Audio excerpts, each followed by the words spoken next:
Welcome back to Great Day.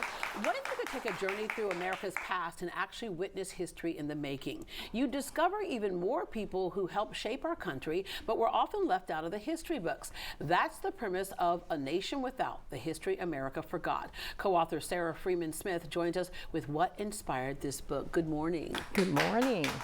Before we get into this book, I want to talk about something that I discovered in the green room with you.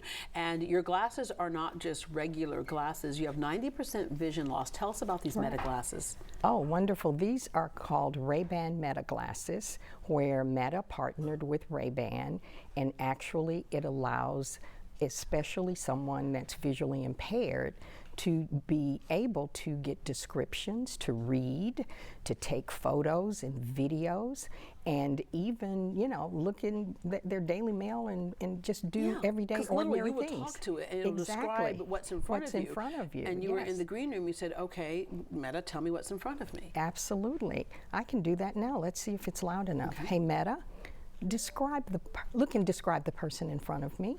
I can't help with that kind of photo or request. Oh, well, did you hear her right say now that? She said she can't help you. She's busy. She's tied up. But generally, in the green room, what she said was there was a woman standing in front of you in orange, right? And you, your vision loss has occurred over a 20-year period. So you have memory of other things. So when she described me, I believe she said, think of Beyonce or something like that. Is that okay? I thought that's what I had heard. Something quite similar to that. I'm having hearing issues, so maybe I thought that's what I heard. Those Meta glasses are great. Absolutely. I just thought that was very interesting. Yes. Even with your vision loss, but yet you've written a book.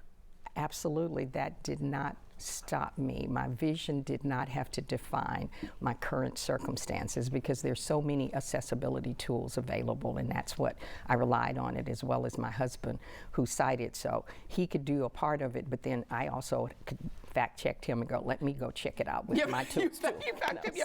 You wrote your first book 30 years ago on self-confidence and self-worth. Yes. Little did you know how much you would rely on that as well, right? Exactly. And then later co-wrote How to Self-Publish and Market Your Own Book, which so many people, that's just such a tool they have today. They don't have to rely on the big publishing companies. You can do it yourself. All right. You were told in school that you had a gift for storytelling and writing, which points sometimes to how important it is when a teacher pulls a student aside and says, you're good at this. Absolutely.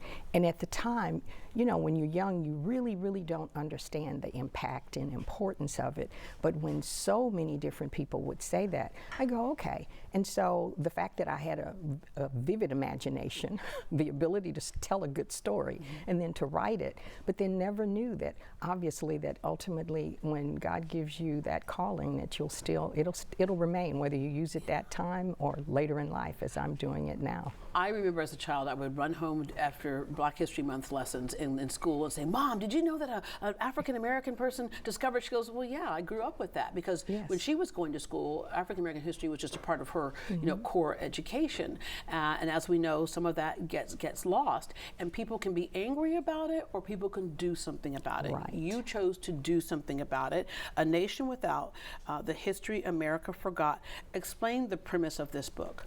Well, the premise is where we take a very biased, wealthy businessman who does not acknowledge contributions that everyone makes, not only to his company, but within America. And what we do, we wanted to highlight all of the unacknowledged contributions that minorities and immigrants made to America's history from the beginning to the present. So we take him through visions of America's past, America's present, and a possible chilling future if some of those contributions and inventions weren't around. Yeah, all right. And you did it through fiction, and fiction works in a different way. Absolutely. What my husband and I decided is, because we knew that we were relying on a lot of historical facts, that we really wanted to make that impression, but you can take a history book and it gives you facts and dates, but a fiction, that allows the reader to be in the room and experience history as it's happening, and then it makes it more impactful. It's a story. You remember a story. You might not remember something if you just memorize something for a test, right? Exactly. All right, so going through some of the forgotten history that's highlighted, Dr. Domingo Leota. Oh yes, that was a wonderful, wonderful discovery. Dr. Domingo Leota was an Argentine medical doctor, but he also had a biomedical engineering degree.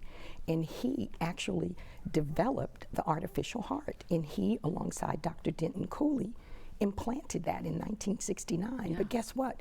We only hear about Dr. Denton Cooley. Yeah. If he didn't develop the actual artificial Of course, heart. that happened here in Houston. Yes, the right in the Center. medical Yeah. center. And so I felt that that was a story that definitely needed to be highlighted, because his contributions later with other cardiovascular prostheses, it changed the whole landscape within that medical field. Yeah. And give that acknowledgement where it's due. All right, Thomas Jennings. Oh, one of my favorite discoveries.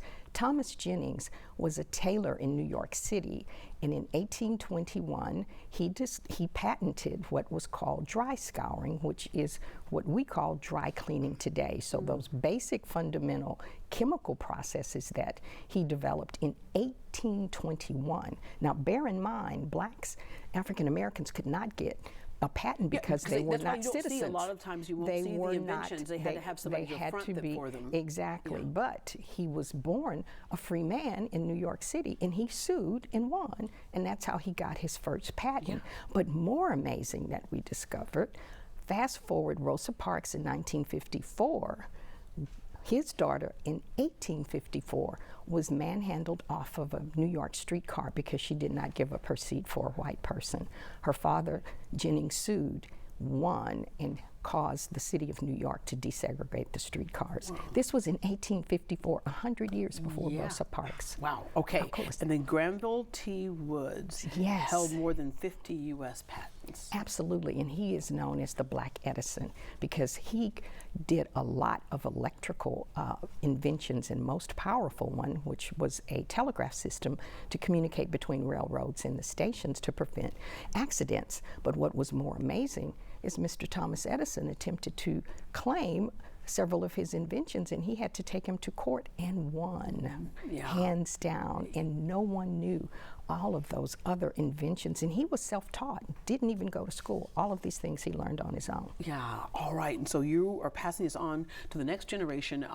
Your grandkids, and you especially thought it was important for the 250th anniversary of America, which is celebrating all the pieces of the tapestry that have helped form this great country. Right, absolutely. And my husband and I really wanted to form a legacy for them long after we're gone, to know the importance of how everyone makes a valuable contribution and matters. And then also we wanted the book to be a call to action for people to show what all of us have contributed and can be valued. So we talked about how a fictional setting can help people memorize or remember things even better and connect to things even better. So you have that in this book, but you also have the coloring book, which I can't help but think that makes a child connect with these stories even more. Absolutely. We felt that a companion book, because if the parents are excited after reading the fiction book, they're not going to let an 8-year-old, let's say, sit down and read a fiction book, but the companion coloring book takes